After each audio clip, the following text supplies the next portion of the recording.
Hello everyone and welcome back to Do It Yourself. So today we're going to be talking about setting up the network, your internet network in your house. I'm pretty sure everyone nowadays has internet in their house and more than one person struggles with the Wi-Fi. It has a weak signal, it's not strong, it's slow. There's many reasons why, right? So today we're going to be talking about my Wi-Fi. I'm going to try to make it better, set it up, and I'm going to show you how and what am I going to do to fix it.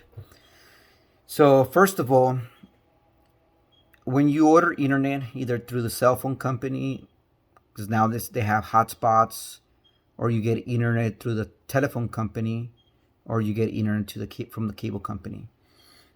You order a certain speed of internet, right? Everybody orders, I don't know, usually people don't even ask, they just go for whatever deal they have going on at the time.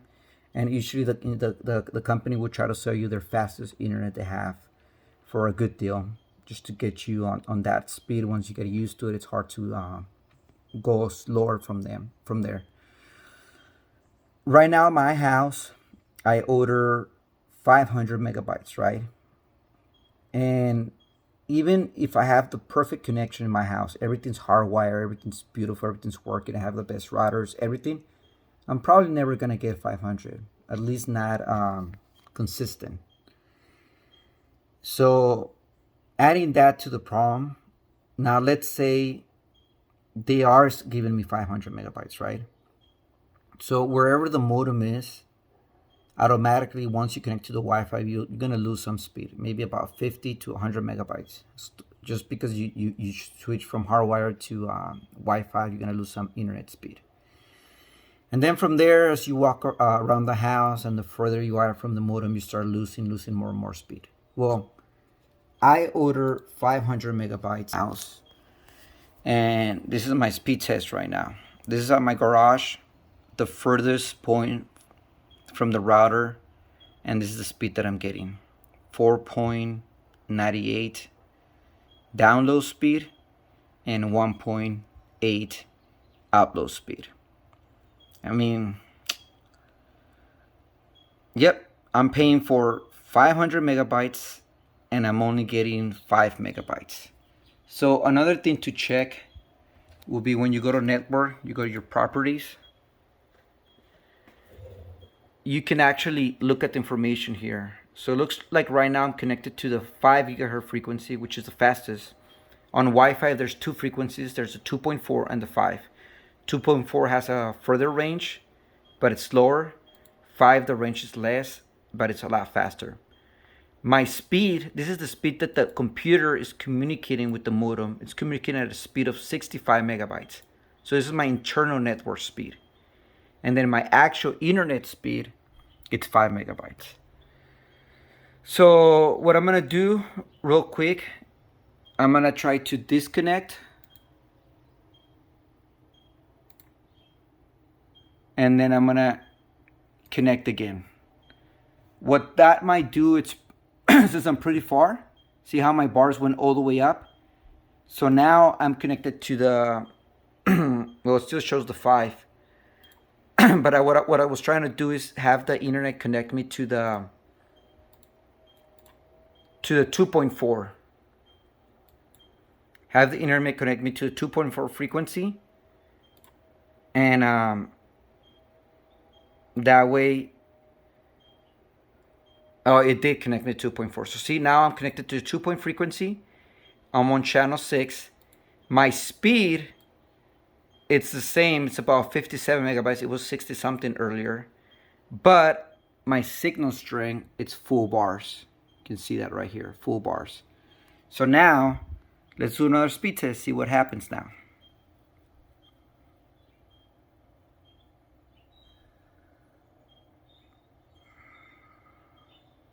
So as you can see, the speed, it's a little bit faster. But what makes this better is that the signal, it's better. So I won't have any intermittent problems where it disconnects and it connects, it disconnects and it connects. But it's still 10 megabytes.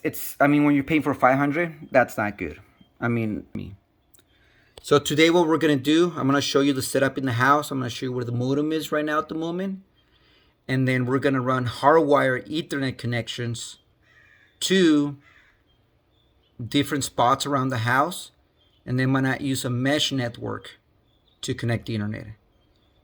And follow me along to see how it turns out. This box right here, I'm going to use it as a junction point for all my wires. So I'm going to have the outside cable. This is the drop coming from the pole. Come inside here.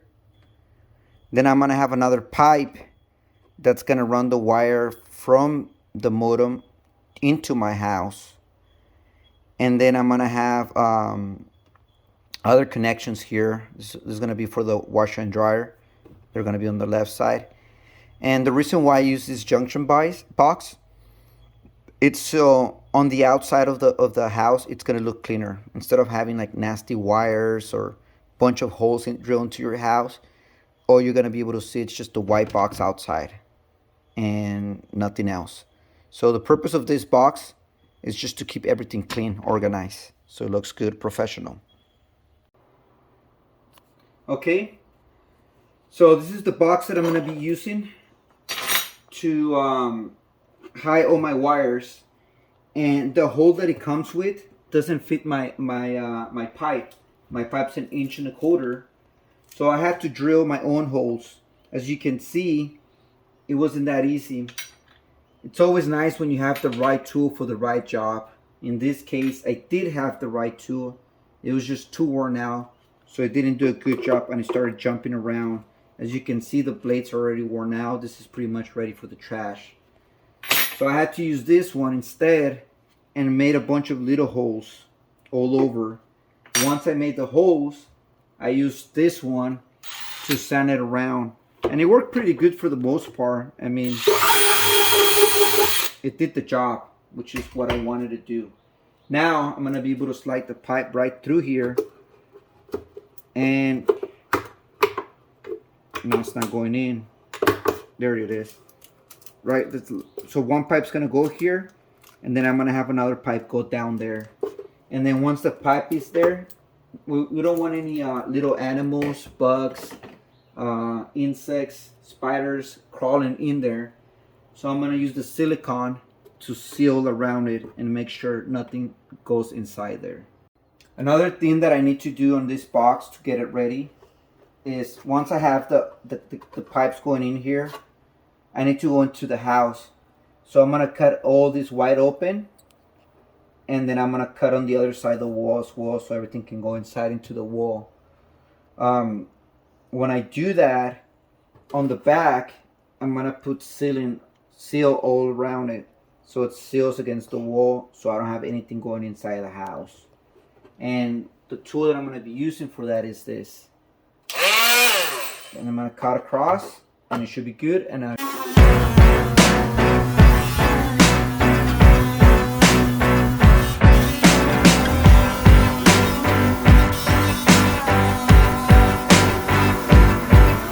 so we're going to be mounting the box into the wall.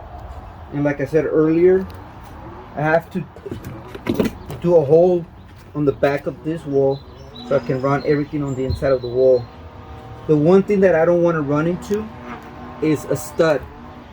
I don't want to start doing the hole and then there's a stud right here, which is going to make everything a lot harder, especially if I want to go to this side of this side of the stud. So what I'm going to do, I'm going to actually cut the inside of the wall first, because I still got to do it anyways. So I'm going to cut a big chunk of the drywall on the inside, take that out, and then that way I know exactly where the studs are. I know there's an easier way too. I can just use my stud finder, but like I said, I still have to go on the inside of the wall regardless. So I'm just gonna cut it out anyways, because there's other stuff that I'm gonna be doing on the inside of this wall. So now let's go inside the house. Now we're gonna cut a big chunk of this wall out. Like I said, the reason why we're doing this is because we're gonna have a bunch of connections in here as well. That's gonna be for the next video. Right now we're just concentrating on the network for the house. So that's all I'm working on today. We're gonna be doing the network, we're gonna be improving it, We already saw the speed test, how slow it was. We're only getting 10 megabytes. This room is where it's actually at right now, and you can look this way. This is the cable that comes from the pole, and it's just hanging in here for now. It's connected to the modem, and then from the modem I have my own personal mesh router. This router allows you to connect hardwire to the next access point, which it's something. If you're familiar with routers, this is the next Google, which is the newest one they have, and the main one has two Ethernet connections, one that feeds it and that one that sends out signal. What I don't like about it is that the access points, the satellites that it connects to, are all wireless. You don't have a way to hardwire into it, which is something I didn't like about this product. But I still wanted to get Google. So what I did, I ended up buying the newest one from Nest Google, but the satellites, I bought the old Google router, and I'll show you that later. Those ones are hardwired. So the idea is to have this one hardwired, and then from this one going to the other one hardwired as well. And everything's gonna go to a switch that's gonna fit the whole house. So now going back to the wall, we're gonna cut a big chunk of the wall out, and we're gonna see where the studs are right now.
Okay, so as you can see, the stud is right here. There's the little screws that I will be taking out and reusing them to reattach the drywall once we're done. And there's a plate right here, which they did a good job on that. That's for protecting the electrical, making sure people don't cut into it. The screw that was just hanging here for no reason. So I'm gonna be finishing taking off the rest of the drywall. There should be another stud right here. You can see it. The other stud's right here. And we should be done pretty soon. So now we have taken the whole drywall out. We're gonna be using the same pieces that we took out to put them back on. We're just gonna reattach them, and then we'll be showing how to do that as well. So now we can see the other side, and now we're just gonna cut the hole. We're gonna make sure we don't hit a stud. That's the one thing we don't want to hit. And having plywood on the other side is going to make it easier to attach that junction box on the outside, because the screws would make a good tight connection on the drywall. I mean on the plywood. So now let's go to the other side.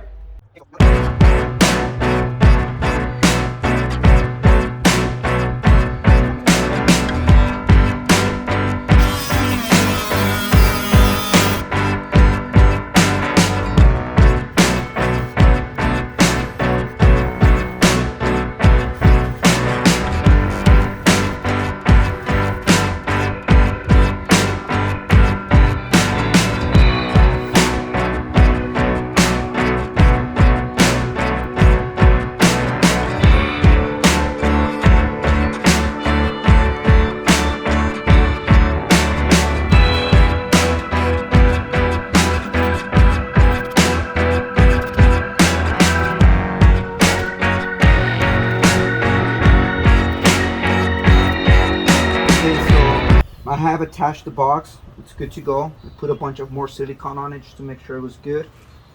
I also attach the pipe coming from the pole to the box, so it should be good as well.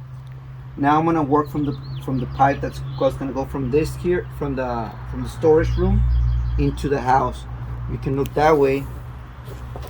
The pipe will go straight, and then we're gonna put an angle on it, a 45-degree angle on it, and then we're gonna go into the basement. And we're gonna be using this one to go inside the house, and a bunch of other tools that we have here. So stick around so you can see everything, how it's done. Here's the final product for the piping. So as you can see, the pipe's gonna go into that basement. It's already set up, everything's ready to go, everything's sealed properly, and then it goes all the way up there to the box. So now all we have to do is just run the wire, and then we should be good to go.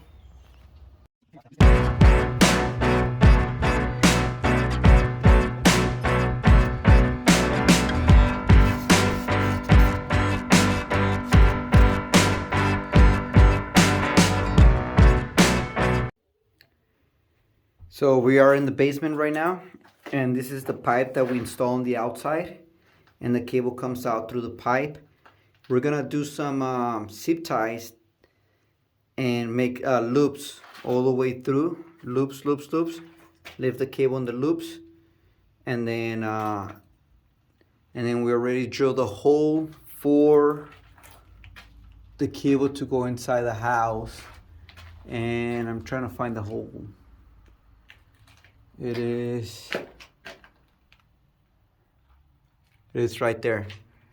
So you can hardly see it here, but that's the hole, and that's where we're gonna get the cable inside the house. So I put a bunch of zip ties so the cable will look a little bit better. Let me see if I can turn on the flash. And it's not working, but here there's some light, you can see it better. So I just put some zip ties in there to hold the cable up, so it looks a little bit cleaner. And there it is, all set in the basement. Okay, so now the cable, Ethernet cable, it's right underneath this floor. So what I'm gonna do, I'm gonna drill a hole right here, and I'm gonna bring it in. And then since I'm already here, I'm gonna go straight up, and then I'm gonna put an Ethernet connection for this TV, and then I'm gonna put a power outlet there as well. Just try to knock everything out in one job, that way I don't have to keep going back and forth. So I'll show you pictures of the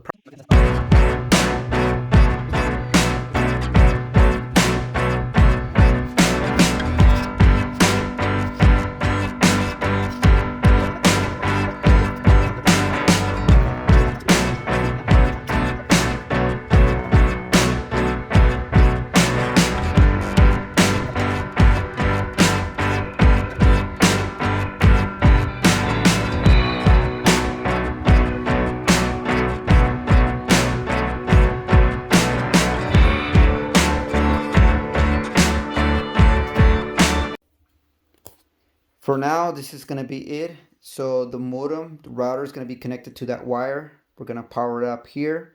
Eventually, we're gonna be running some wires from here, including the electrical, to this connector right here. And then the TV essentially can be hardwired as well. It has an Ethernet port in the back, and we're gonna use that Ethernet port and then hardwire the TV. You can hardly see it, but it's there. So that's the goal. We're gonna have to order some stuff, order some a power outlet, and then order some Ethernet connections in there so we can hardwire everything.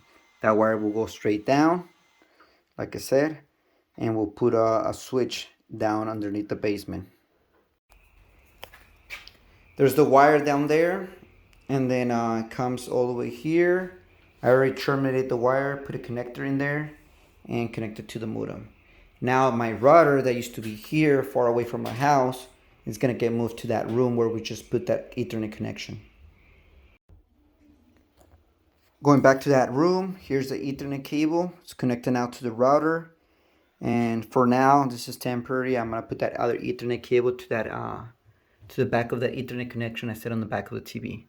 So now at the moment of truth, we're gonna go check the connection at the garage, see how fast the internet is. Make sure all this hard work paid off. Hello. So while working on the home network hardwire,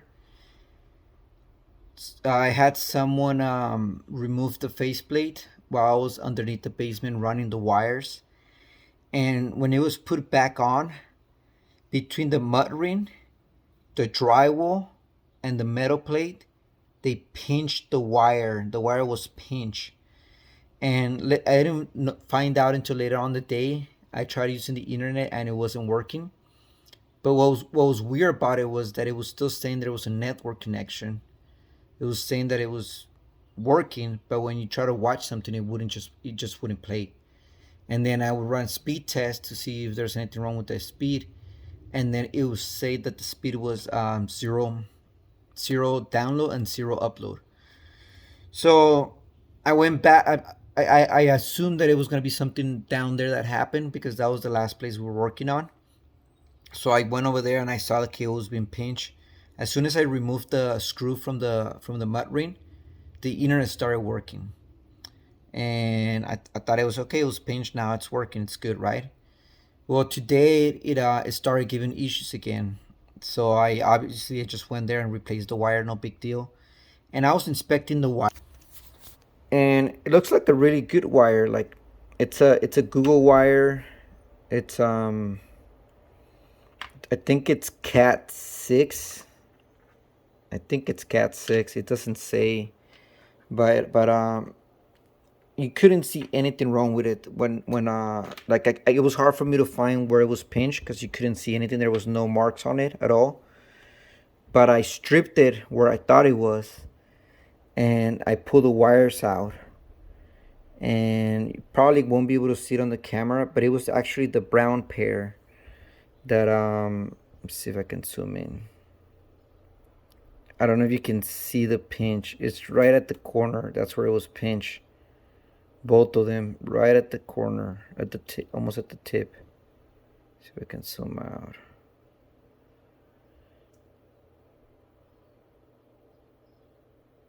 So just giving you a heads up that little problems like that can cause big issues. It would have been pretty hard to troubleshoot that if the problem was intermittent and it was working one day and it's not working. Probably the wire will be your last guess. That's the issue. So just remember, if the cable ever becomes pinch and you have any problems, just replace the wire. It's probably damage on the inside. Another thing I want to show you, speed test. So when we started this project, I think I was getting somewhere around 10 megabytes. So I just ran another speed test and now I'm getting 30. Still not what I want. This home hardwire project's gonna take a little bit longer than expected. But right now the modem's closer to the house. It's actually it's in the house versus before it was on the storage. So it is closer now. Still not a very good speed. We're getting 31, and that's on the, let me check what network we on. So we are on the 2.4. So let's just try disconnecting and try and reconnecting again and see if we can if it would let us connect to the 2.5. I mean onto the 5 gigahertz. It's still connected to a 2.4. If it would have connected to a 5 gigahertz, we would probably gotten much faster speed. It's just that the routers, depending on our distance from the router, it's giving us the 2.4 frequency. Okay, well, that'll be all. Thank you for your time. Have a good one.